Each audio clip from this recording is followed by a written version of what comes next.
Welcome, everyone. Happy Friday. We've made it halfway through the month. This is such a pivotal time in the month for you and for your business. I want to encourage you to keep going, keep showing up every day. You're going to be so thankful that you did.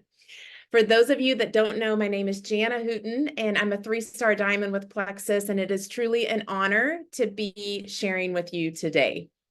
Fridays are all about mindset. And so I am very passionate about that subject.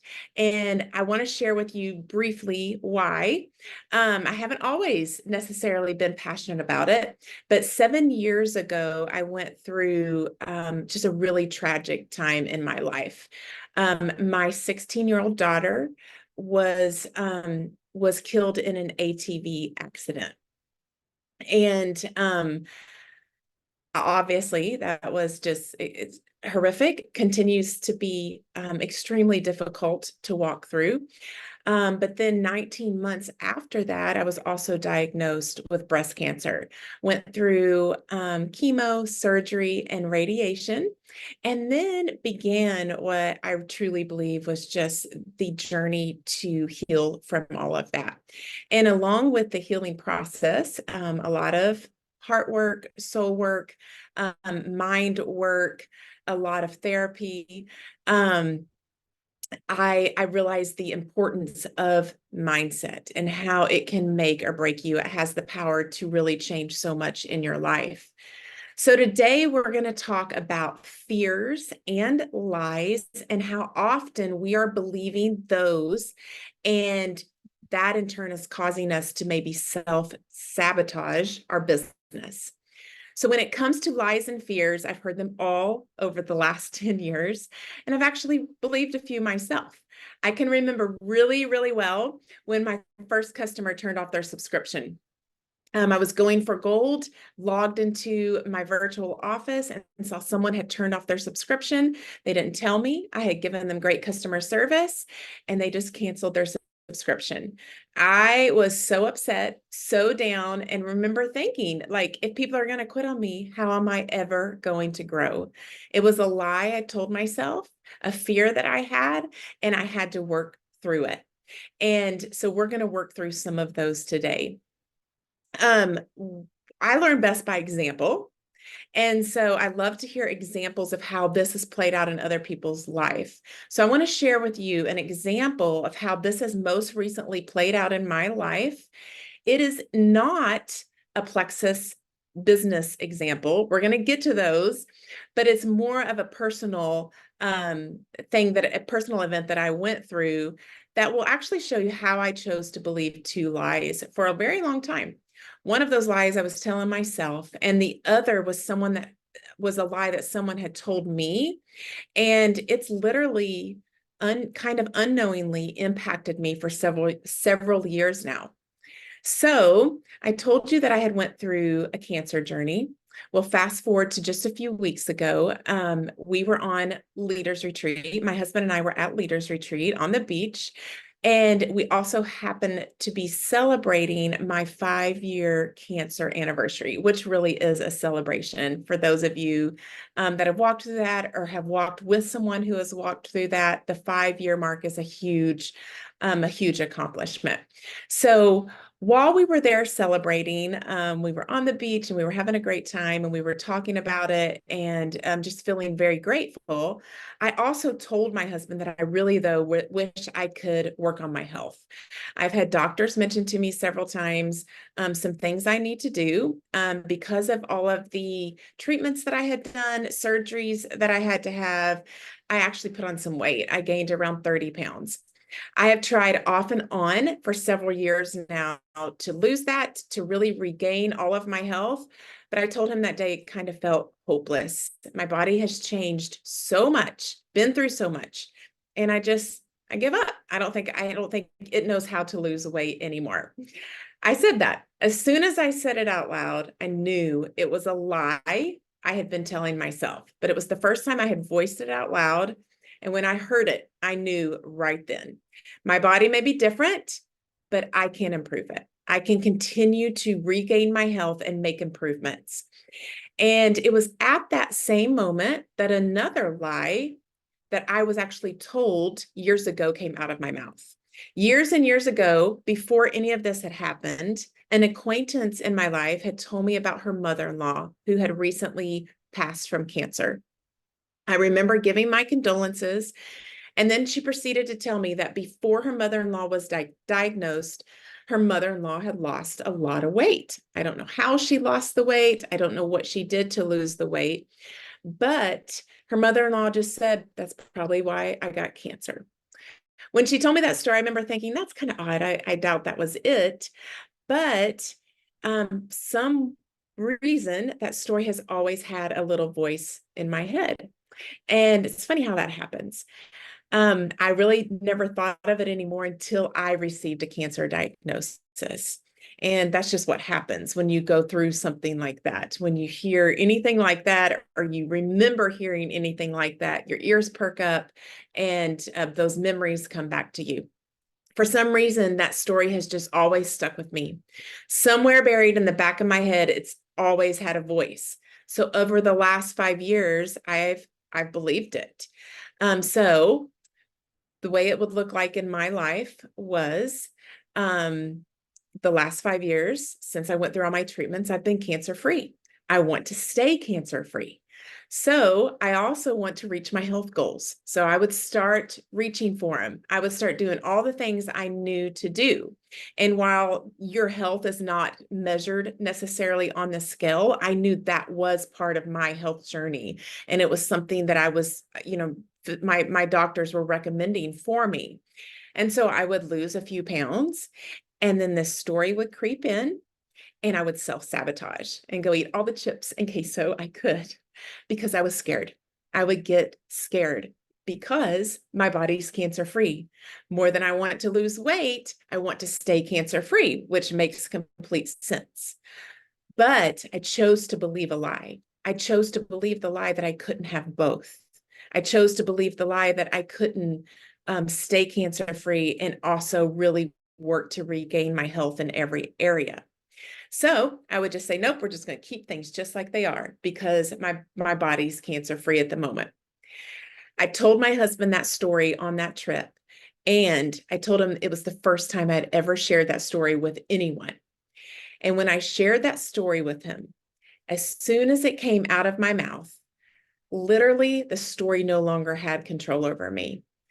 I realized in the moment how that story did not even line up, how it did not make sense. And I had chose to believe that story for so long, even though somewhere down deep, I knew it wasn't accurate. I knew it wasn't good information. Everyone knows that all the studies show that being healthy, improving your health, including trying to be at a healthy weight, is one of the best things you can do post-cancer. It's one of the best things you can do to improve a reoccurrence rate. And so little by little, though, I was told, I was telling myself that lie. And so that day on the beach, God really spoke to my heart. And by speaking that lie out loud, God reminded me that He's the author of my life. He determines my days. And my job is just to do the best with those days He has given me and to improve my health to the best of my ability.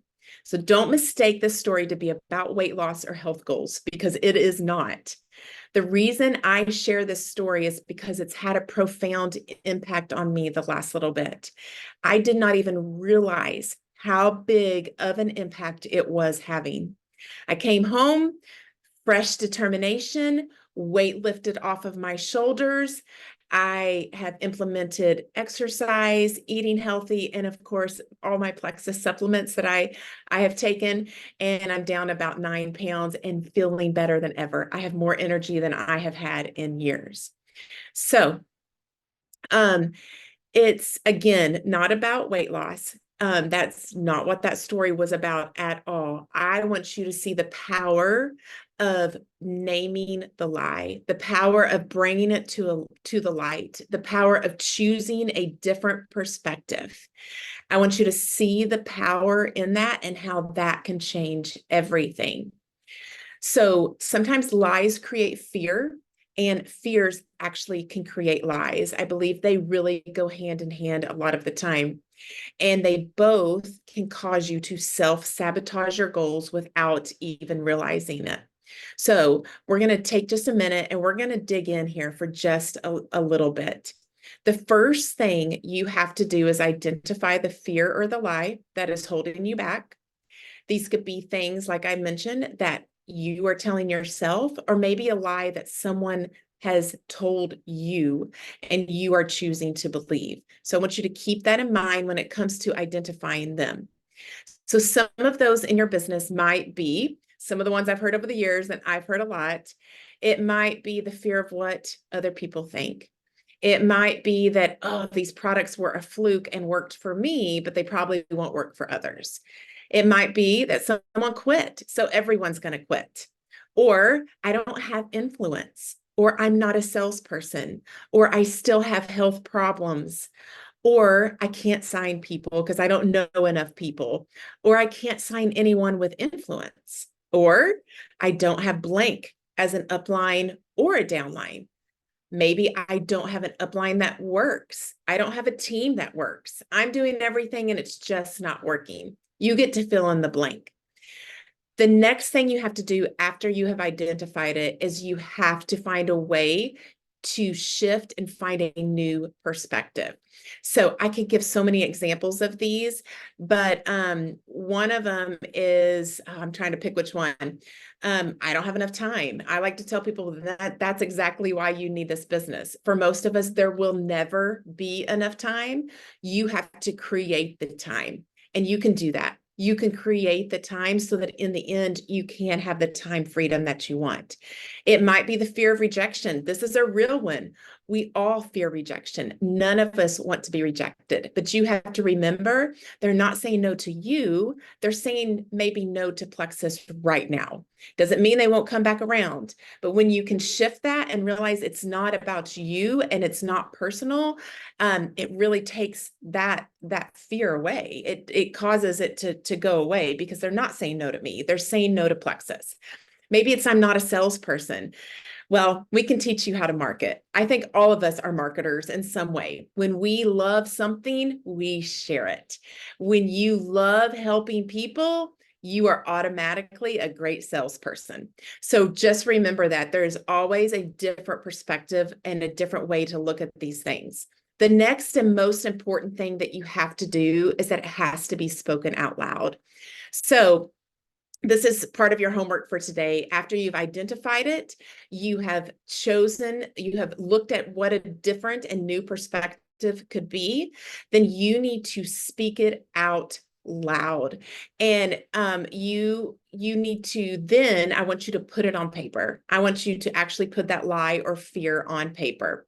The next thing you're going to do is then you're going to send that to someone that wants to see you succeed in this business. It could be an upline, it could be a sideline, a friend, a spouse, but just remember, here's the key to this part.